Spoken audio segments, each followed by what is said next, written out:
Now, if you watched my other video, we would be able to see that this is a multiplication strip diagram. And that reason is because we can instantly see that the parts are the exact same size, and therefore because they have the same number inside of them. Now I have two right here. One of these has the total box on the bottom, and this one has it on top. The STAR test will ask them both ways, so we just kind of vary it up when we're looking at it. We know that the total is here on this one and the total is here on that one, but this one's equation, when they are building the GET, it has to be in the exact same order because third grade is very specific.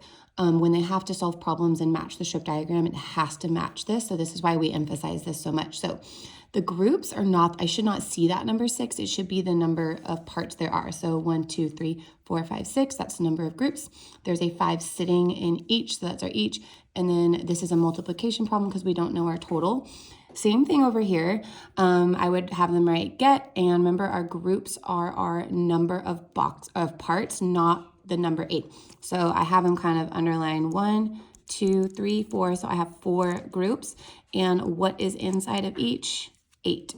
And if they needed to skip count to solve, they would by 8s or 4s, probably 8s. I teach them to do the higher number, and then it goes by a little bit faster. So that one would be 32. Now, the division strip diagrams, there's 2 types. Whenever you're doing multiplication, it's always going to look like this. You're going to know the number of parts and the number sitting in each. The only difference is the totals, like on the bottom versus the top. But for division, there's 2 types of strip diagrams, and they will look totally different. So let's look at this first one. When we are dividing, we don't know our groups or our each. So we always know our total when we're dividing. We're just missing one of these. So here's an example of when we're missing our each.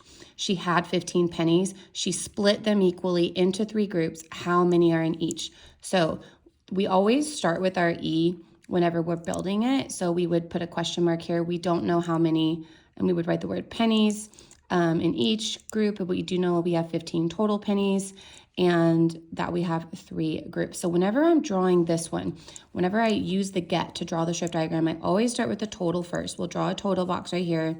And we'll say, okay, I have a total of 15 pennies. Now, I shouldn't see the number 3. I kind of have them box it sometimes, or just box this one up here. Like that is the number of parts I should see. So I should have 3 parts that are the exact same size. Now, the number that's in each of them, we don't know. So that is a question mark. Now, this one is different, and they've actually never asked this type of strip diagram on the STAR test. They've never asked for this strip diagram where we're missing the groups, but we have to teach the students to know what it looks like. So same thing, this one says there were 75 books. He put 15 on each. So it would be 15, we would say books on each, and then books total.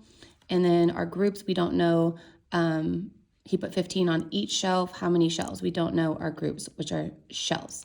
So these two always say the same word, and this one's where it's going. So this one's different. Again, we start with our total always. It should be 75.